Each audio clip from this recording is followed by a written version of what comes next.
Hello guys, আসসালামু আলাইকুম। This is Araf and welcome to our blog. So guys, আজকে আমরা চলে এসেছি আমাদের খেলার মাঠে। মানে আমরা প্রতিদিন বিকালেই তো খেলাধুলা করি। ভাবলাম যে আজকে মনে হয় আমি ভিডিওটা করেই নিয়ে যাই। তো এই জন্যই ফোনটা বের করে ভিডিও করা স্টার্ট করলাম। তো তোমরা দেখতে পাচ্ছ আমাদের খেলার মাঠ এখন অনেকটা ছোট হয়ে গেছে। তার কারণে চারপাশে হিউজ পরিমাণ বাসা করার কারণে আমাদের খেলার মাঠটা ছোট হয়ে গেছে। তো তাও তোমাদেরকে আমি দেখানোর চেষ্টা করলাম। এখানে আছে ঘাসের একটা ক্ষেত, তোমরা হয়তো দেখেছো। এখানে মানে আমাদের এখন খেলা থেকে উঠে যাওয়ার সময়, অর্থাৎ আমরা এখন খেলছি না, আমরা এখন খেলা থেকে উঠে যাব। এই সময় একটু আমরা ভাবলাম যে পাটা একটু চাঙ্গা, মানে ধরো নিজেদের প্র্যাকটিস করে রেখে দিলাম, কালকে এসে খেলবো আর কি। তো এরপরে আমরা পুরো মাঠটা দেখানোর চেষ্টা করলাম তোমাদের উপরকার।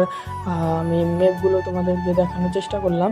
তো এরপরে বড়তনের ভাইরা বলছিল যে মেঘটা দেখা, এগুলো থেকে দেখলাম সাদিক এবং হুজাইফা মারামারি করছিল, তারা একটু দেখাচ্ছি। তো ওরাও মারামারি করতে থাক, আমিও তোমাদেরকে ভিডিও দেখাতে থাকি ওই যে ওরা মারামারি করছে।